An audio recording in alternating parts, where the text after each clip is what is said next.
ఆంధ్రప్రదేశ్ రాష్ట్ర సమగ్ర అభివృద్ధికి వికేంద్రీకరణ ఒకటే శరణ్యమన్నారు మేధావులు, ప్రజాప్రతినిధులు, పౌర, రైతు సంఘాల నాయకులు. శ్రీబాగ్ ఒప్పందం నుంచి శివరామకృష్ణన్ కమిటీ నివేదిక వరకు నాయకులు, నిపుణులు చెప్పింది, సిఫార్సు చేసింది వికేంద్రీకరణ గురించే. సమాన సమగ్ర అభివృద్ధి గురించి ఇదే అంశం మీద అనంతపురం లలిత కళా పరిషత్తులో రాష్ట్ర స్థాయి సదస్సు జరిగింది. ఈ సదస్సులో Anantapuram MP Talari Rangaiah, Uttarandhra non political agency chairman professor Lajapathi Rai, Rayalaseema సాగునీటి సమితి నేత బొజ్జ దశరథరామిరెడ్డి, మాజీ ఎమ్మెల్యే విశ్వేశ్వర్ రెడ్డి పాల్గొన్నారు.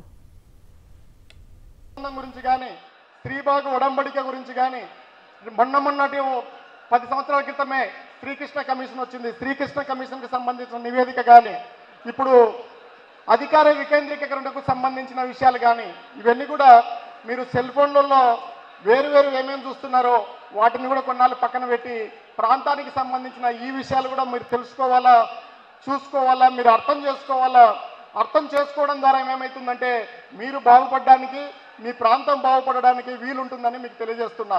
ఒక ప్రాంతం బాగుపడాలంటే ఖచ్చితంగా నీళ్ళ ద్వారానే బాగుపడడానికి వీలుంటుంది, ఖచ్చితంగా పరిశ్రమల ద్వారా బాగుపడడానికే వీలుంటుంది. అంతేకాకుండా అధికార వికేంద్రీకరణ రావడం వల్ల కూడా బాగుపడడానికి వీలుంటుంది. ముఖ్యంగా ఉత్తరాంధ్రకు సంబంధించిన 3 జిల్లాలు, రాయలసీమకు సంబంధించిన 4 జిల్లాలు, 7 జిల్లాలు అత్యంత వెనుకబడిన ప్రాంతాలుగా మన రాష్ట్రంలో ఉన్నాయి.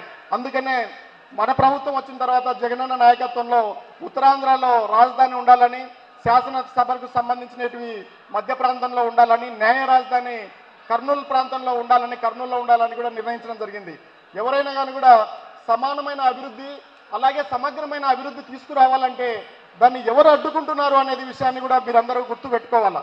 మన పాటికి మనము పట్టించుకోకపోతే ఏమవుతుందంటే మన ప్రాంతం మరింత వెనుకబడే అవకాశం ఉంటుంది. కాబట్టి మీరు పిల్లలైన మీరు, యువతీ యువకులు, మీరు ఈ విషయాలన్నీ అర్థం చేసుకోవాలా.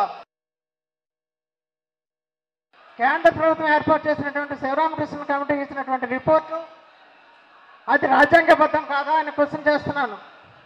శివరామకృష్ణ కమిటీ తాలూకా నివేదికలో ఉన్న అంశాలన్నింటినీ కూడా సరైనటువంటి చర్చ జరపకుండా యూనిలేటరల్గా, ఏకపక్షంగా అమరావతిని రాజధాని చేస్తూ తీర్మానం చేశారు గత ప్రభుత్వంలో. ఇది ఎంతవరకు సమంజసం?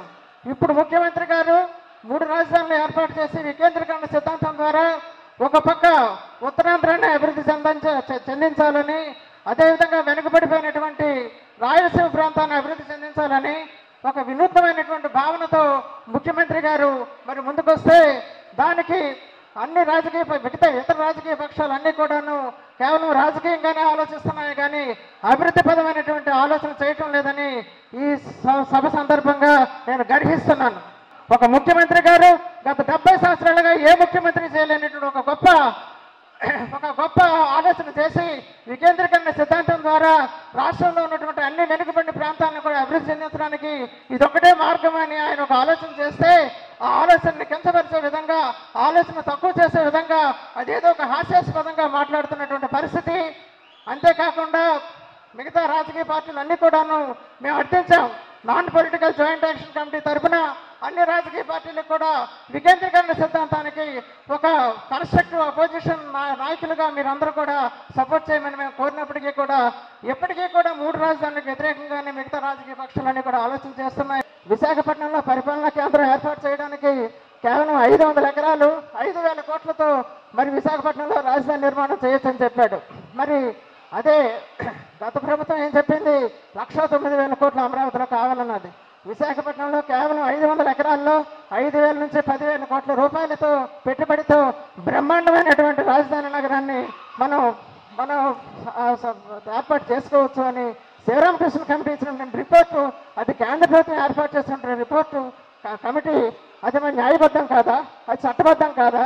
ఇది ఏ విధంగా మరి దీని న్యాయస్థానాల ముందు దీన్ని ఒక వివాదంగా చూపెట్టి మరి ఈ ప్రాంతవాసుల తాలూకా రాయలసీమ, మరి ఉత్తరాంధ్ర వెనుకబడిన ప్రాంతాల తాలూకా ప్రజల మనోభావాలకు విరుద్ధంగా, మా మనోభావాలను కించపరిచే విధంగా, మా మనోభావాలను దెబ్బకొట్టే విధంగా ఈ విధంగా 3 రాజధానులు వద్దు అనేటటువంటి భావనని ఎందుకు ప్రచారం చేస్తున్నాయి రాజకీయ పక్షాలని నాన్ పొలిటికల్ జేఏసీ అధ్యక్షుడిగా నేను ఈరోజు అన్ని రాజకీయ పక్షాలను కూడా నేను క్వశ్చన్ చేస్తూ ఉన్నాను. ప్రాంతీయ అసమానతలు దేశ రాష్ట్ర అభివృద్ధికి కూడా నష్టం అనుకున్న సందర్భంలో శ్రీబాగ్ ఉడంబడిక వచ్చింది. దేనికోసం వచ్చిందమ్మా శ్రీబాగ్ ఉడంబడిక? ప్రాంతీయ అసమానతలు ఉండకూడదు, అన్ని ప్రాంతాలు సమానంగా ఉండాలని వచ్చింది. దాని తర్వాత భారత రాజ్యాంగం కూడా ప్రాంతీయ అసమానతలు ఉండకూడదు అని చెప్పి నిర్దేశించింది. దాని తర్వాత తెలంగాణ ప్రభుత్వాన్ని ఏర్పాటు చేస్తున్నప్పుడు కూడా, తెలంగాణ రాష్ట్రాన్ని ఏర్పాటు చేస్తున్నప్పుడు కూడా శ్రీకృష్ణ కమిటీ ప్రాంతీయ అసమానతలు ఉండకూడదు, తొలగిపోవాలని చెప్పి ఒక రిపోర్ట్ని ఇచ్చింది. దాని తర్వాత ఏపీ రీఆర్గనైజేషన్ యాక్ట్ కూడా ప్రాంతీయ అసమానతలు ఉంటే చాలా కష్టం కాబట్టి ప్రాంతీయ అసమానతలు తొలగించడం కోసం ఆంధ్రప్రదేశ్ రీఆర్గనైజేషన్ యాక్ట్లో కొన్ని వెనుకబడిన ప్రాంతాల అభివృద్ధికి కావాల్సిన సమగ్ర విధానాలు రూపొందించారు. ఆచరణ ఒకటి, ఆలోచన ఒకటి. మరొకటి ఆలోచనలనే వైఎస్ఆర్సీపీ పార్టీ తప్ప మిగిలిన అన్ని రాజకీయ పార్టీల ఆలోచనలనే తప్పులు ఉన్నాయి. ఏకైక రాజధాని అమరావతి అని ప్రకటిస్తున్న రాజకీయ పార్టీలంతా కూడా ఈ వేదిక ద్వారా అప్పీల్ చేస్తున్నాం. మీ ఆలోచనను సరిదిద్దుకోండి, మీ ఆలోచన తప్పకుండా సరిదిద్దుకోండి. ఏకైక రాజధాని అనే మాటను అన్ని రాజకీయ పార్టీలు వదిలిపెట్టాలి. మనము శ్రీబాగ్ ఉడంబడికలో ఉమ్మడి మద్రాసు రాష్ట్రంలో విడిపోయింది కూడా ప్రాంతీయ అసమానతలతోనే విడిపోయాం. తెలంగాణలో కూడా ప్రాంతీయ అసమానతలతోనే విడిపోయాం. ఈ రోజు ఏకైక రాజధాని అంటే ప్రాంతీయ అసమానతలు తీసుకొస్తున్నారు. మా దివ్యకకు, మా నాయకన్నకు ఉద్యోగాలు లేకుండా చేసే అమరావతిని మీరు కోరుకుంటున్నారా? అది స్పష్టంగా మీ మేనిఫెస్టోలో ప్రకటించండి. ఏకపక్షంగా తన సంకుచిత ప్రయోజనాల కోసం రాష్ట్రం అంటే అమరావతి, అమరావతి రాష్ట్రం అనేటువంటి పద్ధతుల్లో గత ప్రభుత్వం ముందుకు పోవడం జరిగింది. అదే సందర్భంలో రాష్ట్ర విభజన సందర్భంగా ప్రకటించినటువంటి స్పెషల్ స్టేటస్ అనేటువంటిది కానీ, వెనుకబడిన ప్రాంతాల అభివృద్ధికై బుందేల్ఖండ్ తరహా ప్యాకేజీల అనౌన్స్మెంట్ కానీ ఇవన్నీ కూడా పక్కకు పోయాయి. మరి ఈ ప్రాంతాలు ఇలానే వెనుకబడి ఉండేటువంటి పరిస్థితి ఈరోజు ముందుకొచ్చింది. దానిపైన జగన్మోహన్ రెడ్డి గారి ప్రభుత్వం స్పందించి అధికార వికేంద్రీకరణ కోసం 3 రాజధానులు ఏర్పాటు చేసే వైపుగా ఈరోజు చర్యలు తీసుకుంటా ఉంది. అధికార వికేంద్రీకరణ లేకపోతే అభివృద్ధి వికేంద్రీకరణ ఇష్టం లేని శక్తులు ఈరోజు రాష్ట్ర ప్రభుత్వానికి అడుగడుగునా కూడా ఆటంకాలు కల్పిస్తూ ఉన్నాయి.